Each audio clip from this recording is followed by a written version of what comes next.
Olá, seja bem-vindo ao canal Alimentando a Sua Mente. Sou Giovânia Gomes e farei para você a leitura do livro A Boa Sorte, de Alex Rovira Selma e Fernando Trias de Bes. Mas, antes de iniciarmos a leitura, peço que você curta e compartilhe o vídeo. Vamos começar?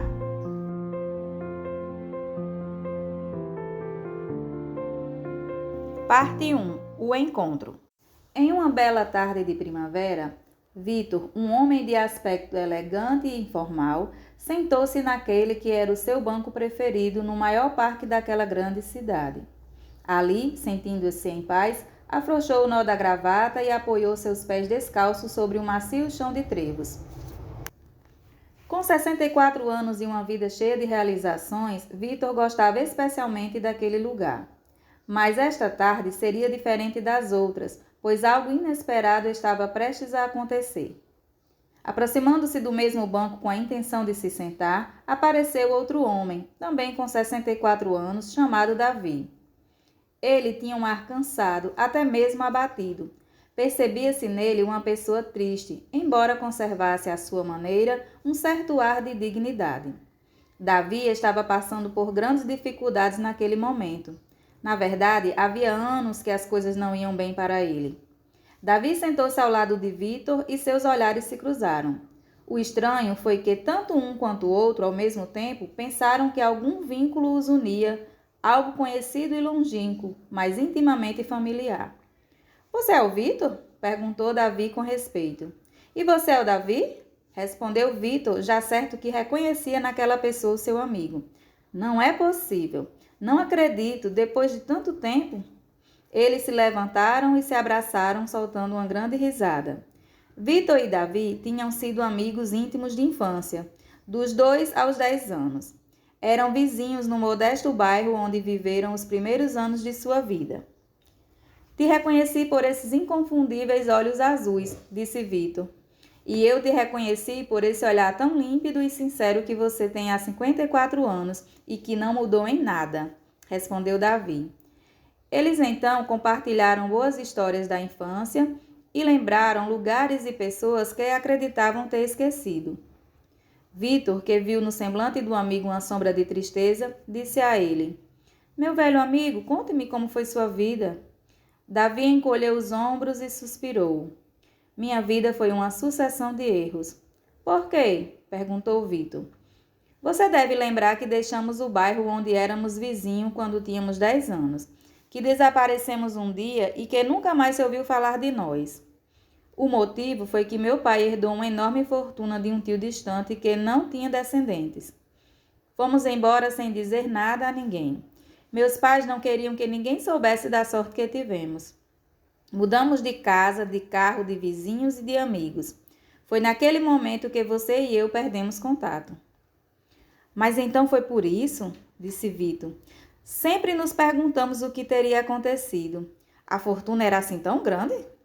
Era sim. Além disso, parte importante do que herdamos foi uma grande empresa têxtil em pleno funcionamento e rica em recursos. Meu pai, inclusive, a fez crescer ainda mais. Quando morreu, eu assumi seu lugar à frente do empreendimento. Porém, tive muita falta de sorte. Tudo foi contra mim, contou Davi. — O que aconteceu? Durante muito tempo, não fiz qualquer mudança, pois tudo ia mais ou menos bem. Porém, logo começaram a aparecer concorrentes por toda a parte e as vendas caíram. Como nosso produto era o melhor, eu tinha esperança de que os clientes percebessem que os concorrentes não ofereciam a mesma qualidade. Mas os clientes não entendiam de tecidos. Se entendessem de verdade, teriam se dado conta. Em vez disso, procuravam cada vez mais as novas marcas que iam aparecendo no mercado. Davi parou para tomar fôlego. Recordar tudo aquilo não era nada agradável. Vitor estava quieto, sem saber o que dizer. Perdi muito dinheiro, embora a empresa continuasse sobrevivendo. Tentei reduzir os custos de todas as maneiras, mas quanto mais eu os cortava, mais caíam as vendas. Estive a ponto de criar uma marca própria, mas não tive coragem. O mercado pedia marcas estrangeiras e isso me deixou no limite. Como último recurso, pensei em abrir uma cadeia de lojas próprias.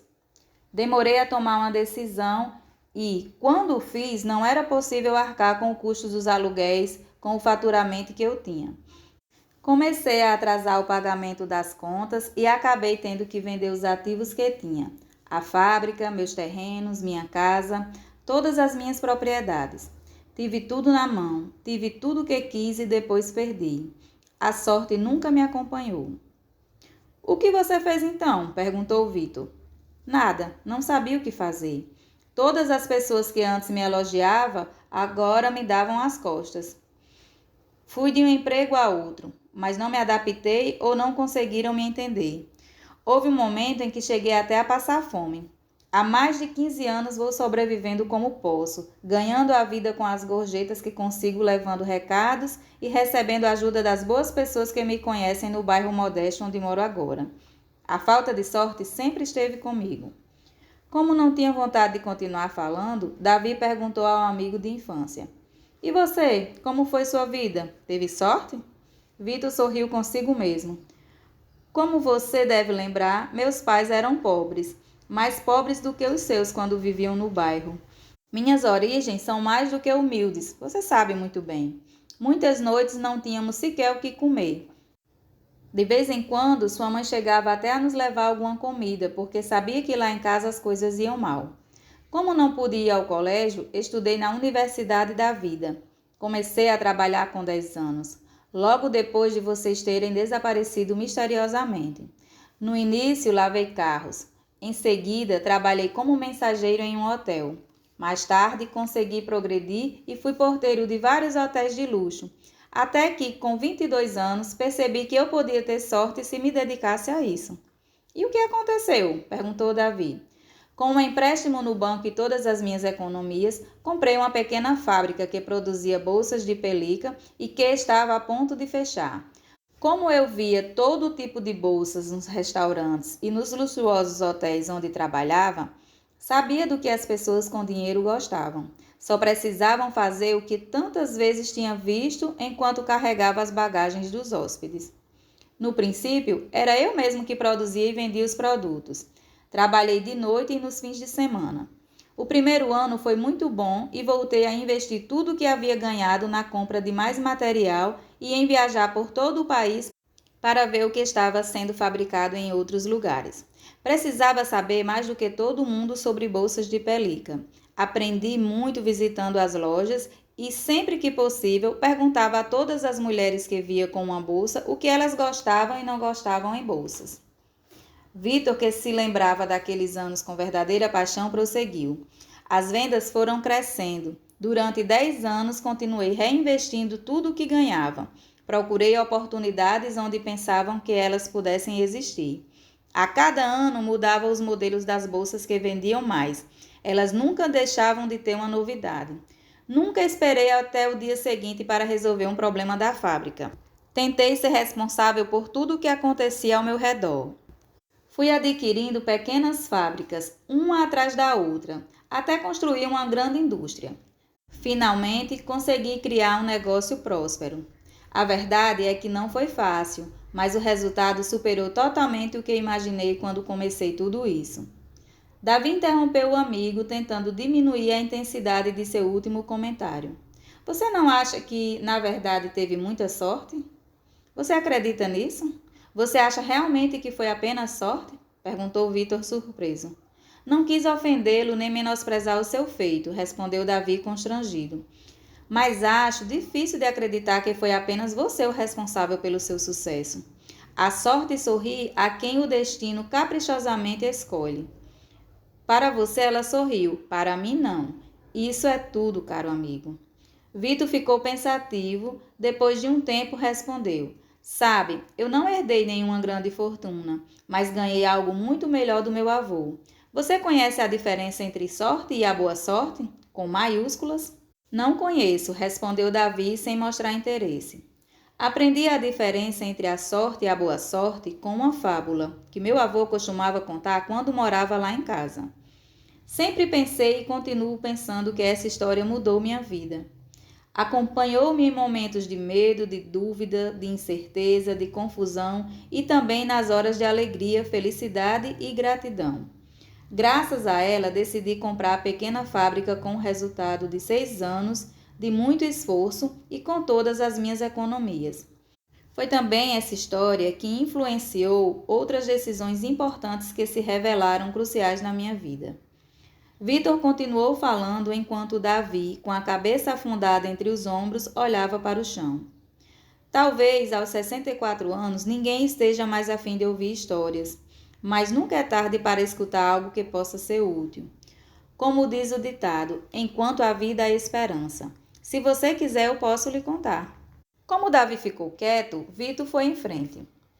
É uma história que ajudou muitas pessoas, não só gente do mundo dos negócios, como empresários e profissionais de todos os ramos.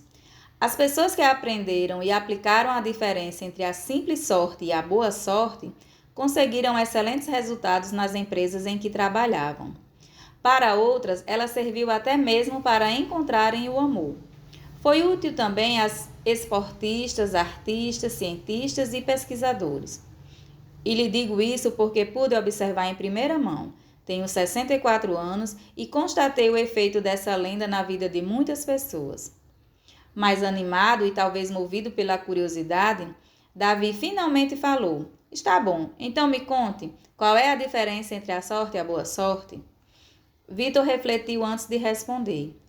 Quando sua família recebeu a herança, vocês tiveram sorte. Essa sorte, porém, não dependeu de vocês mesmos. Por isso, não durou muito. Só houve um pouco de sorte e é por esse motivo que agora você não tem nada. Eu, ao contrário, me dediquei a criar sorte. A sorte sozinha não depende de você. A boa sorte depende unicamente de você. Ela é que é a verdadeira. Me arrisco até a dizer que a primeira simplesmente não existe. Davi não conseguia acreditar no que estava ouvindo. Você está me dizendo que a sorte não existe? Bem, digamos que sim, que ela exista, mas é tão improvável que ela aconteça especialmente a você ou a qualquer outra pessoa. E mesmo que aconteça, não dura muito, é passageira. Você sabia que quase 90% das pessoas que acertam na loteria não demoram mais de 10 anos para se arruinar ou voltar a ser como antes? A boa sorte, ao contrário, é possível desde que você se dedique a ela. É por isso que é chamada de boa sorte, porque é a boa, a de verdade. Porque é a de verdade? Qual é a diferença? Insistiu Davi, que começava a se sentir intrigado com as palavras do amigo. Quer ouvir a história? Disse Vitor.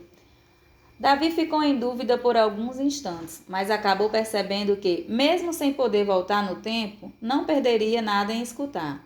Além disso, era agradável pensar que seu melhor amigo de infância iria lhe contar, aos 64 anos, uma fábula. Fora o fato de que já fazia anos que ninguém lhe contava algo como se ele ainda fosse uma criança. Está bem, vá em frente, concordou por fim. A primeira regra da boa sorte. A sorte não dura muito tempo, pois não depende de você. A boa sorte é criada por você mesmo, por isso dura para sempre.